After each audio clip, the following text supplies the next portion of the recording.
네, 여러분 안녕하세요. 뉴스입니다. 조국 전 장관 자녀의 표창장 의혹으로 온 나라를 뒤흔들고 불공정 프레임을 씌우며 그 가족을 멸문지화했던 윤석열이 자신의 지인 아들을 청와대에 특혜 채용해놓고도 한다는 소리가 문재인 정부 때는 안 했습니까? 라는 어이없는 핑계를 늘여놨습니다. 그러면서 덧붙인 말은 악의적인 기사를 쓰면 가만두지 않겠다며 언론에 겁박까지 덧붙였습니다. 그야말로 검찰공화국의 독재가 본격적으로 시작된 겁니다. 나는 뭐래도 문제가 안 돼. 하지만 니들은 뭐래도 문제가 돼. 이러한 사고방식은 딱 북한의 김정은의 모습을 연상케 합니다. 분위기도 별반 다를 게 없어 보이는 것도 사실입니다. 윤석열의 이 같은 뻔뻔함에 황교익 씨는 한마디로 후려칩니다. 이기주의자 윤석열이라고 말입니다. 그러면서 황교익 씨는 김건희가 국임당 중진 의원 부인들과 만난 자리에서 언니들이라고 발언한 것과 관련해서도 이런 말을 합니다. 오빠, 동생, 언니, 형, 누나, 삼촌, 어머니, 가족 간에 쓰이는 호칭을 사회적 관계에 있는 비가족에게 사용하는 것은 친밀감을 유도하려는 뜻이다. 이런 호칭법이 크게 나쁘지는 않다. 그러나 서로 가족적 친밀감을 유지할 필요가 없으며 때로는 가족적 친밀감으로 인하여 오히려 공적인 사회적 관계에 혼란을 줄 것이 예상되면 가족 간의 호칭은 쓰지 않는 게 예의다. 공과 사는 구분하면서 살아야 한다. 모든 공을 사로 바꾸려는 사람은 사회적 관계를 유지하는 법과 원칙, 윤리 등에서 벗어나 사적 관계의 문제 해결법에 기대려는 경향이 강하다. 이런 사람은 되도록 멀리하는 게 좋다. 꼭 사고를 친다. 라고 말했습니다. 여러분 주변에도 이런 부류의 사람들 있을 겁니다. 별로 친하지도 않고 친하고 싶지도 않은데 친한 척하면서 호칭을 형님, 언니 등의 호칭을 쓰며 친한 척하려고 애를 쓰는 사람들. 그런데 그 사람들의 대다수의 특징, 사기 근성이 매우 강하다는 겁니다. 아마 경험하신 분들 많으실 겁니다. 또는 나를 이용하려는 꼼수를 부리는 자들의 전형적인 모습이기도 하지요. 물론 다 그렇지는 않겠지만 대부분 그러한 사람이 많다는 얘기입니다. 패밀리 비즈니스, 윤석열이 한 말이죠. 저 두 부부는 지금 대통령이라는 권력을 이용해서 각자의 비즈니스를 하고 있는 것입니다. 윤석열이 얼마 전에 새 정부 경제정책 방향에 대한 입장을 발표하면서 기업인들에게 이런 말을 했습니다. 저녁에 특별한 행사가 없으면 많이 비어 있으니 언제든 연락 달라. 같이 도시락 먹으면서 경제 문제에 대해서 의논하자라고 말했습니다. 기도 안 찰 일이죠. 저 소리는 나 저녁에 시간 많아. 술 마시면서 특혜 받고 싶은 사람은 나한테 연락해 라고 말하는 겁니다. 왜 하필이면 저녁일까요? 낮에도 그닥 할 일이 없어 보이는데 말이죠. 모든 악의 역사는 다 밤에 이뤄지는 겁니다. 그래서 저녁이라는 시간을 콕 집은 겁니다. 민생은 도탄에 빠졌는데 안팎으로 비즈니스만큼은 참 열심히 듯합니다. 이런 분위기라면 그렇게 오래 가지는 않을 듯 보입니다. 이제 한 달 갓 지났는데 지지율은 계속해서 곤두박질 치고 있지. 비판의 목소리는 연일 쏟아지고 있지. 그러니 또 기껏 한다는 짓이 북한발 이슈로 물타기를 시도하고 있습니다. 바로 월북 공무원에 대한 입장 번복으로 인해 사건 바꿔치기를 시도하면서 대국민 선동에 나선 것입니다.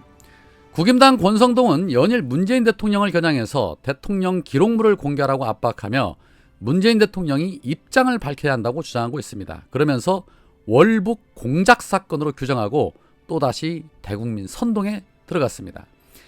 시대가 변해도 절대 변하지 않는 원칙, 위기 순간에 북한을 이용해라. 정말 지긋지긋하죠.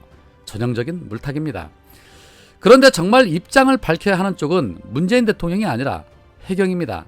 왜 갑자기 입장이 번복됐는지, 누구로부터의 압력이 있었는지 그 진실을 먼저 밝히는 게 순서입니다. 이미 녹취록까지 확보된 상태에서 입장을 번복한 그 이유, 그 진실, 당시 월북이라고 발표했던 그 책임자 등 전부 나와서 증언하고 그 진실을 국민들 앞에 명명백백하게 밝혀야 합니다. 왜 정권에 따라서 사건이 바꿔치기가 되는지 말입니다. 그런 가운데 문재인 정부의 마지막 국방부 대변인이었던 이 부승찬 전 대변인이 자신의 페이스북을 통해 이러한 입장을 밝혔습니다. 서해 공무원 피살 사건도 정보의 정치화? 정치가 국방을 흔들지 않았으면 좋겠고 국방도 정치에 흔들리지 않았으면 좋겠다. 위 문구는 내가 대변인 재직 시절 고별 정례 브리핑에서 했던 발언이다. 이 발언을 소환한 이유는 어제 국방부와 해경의 발표를 들으면서 국방이 정보가 정치화되는 것 같은 우려 때문이다. 지난 정부에서는 서해 공무원의 자진 월북으로 추정을 했다. 전 출처 정보에 근거한 판단이었다. 근데 이번 정부에서는 월북 근거가 없다고 말을 뒤집었다. 유족의 입장에서 보면 다행이라고 생각한다. 억울함을 풀어주는 게 고인이나 유족에 대한 정부의 도리이기 때문이다. 다만 이번 상황을 보면 정보가 권력의 입맛에 따라 왜곡되는 정보의 정치화가 이루어지고 있는 것이 아닌가에 대한 우려도 있다. 실제로 정보의 정치화로 작금에 부정의한 전쟁으로 평가되는 이라크 전쟁 발발의 명분이 됐다는 것이 주지의 사실이다. 어느 것이 맞는지를 떠나 서해 공무원이 피살됐던 당시 합참작전본부장이 서해 공무원의 자진 월북으로 추정하고 기자들에게 했던 워딩을 기록 차원에서 그대로 옮겨본다.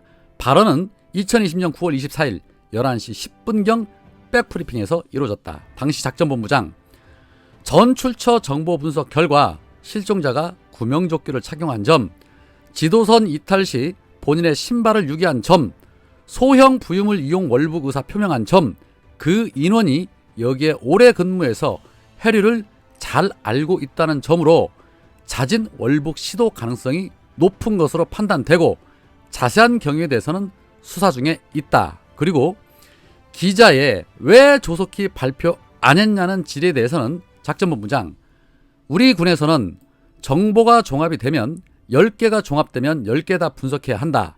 9개를 분석하고 1개가 분석이 안 됐는데 그것 때문에 9개가 다 뒤집어질 수도 있다. 끝까지 분석해서 종합된 결과를 발표하다 보니 시간이 오래 걸린 것이다.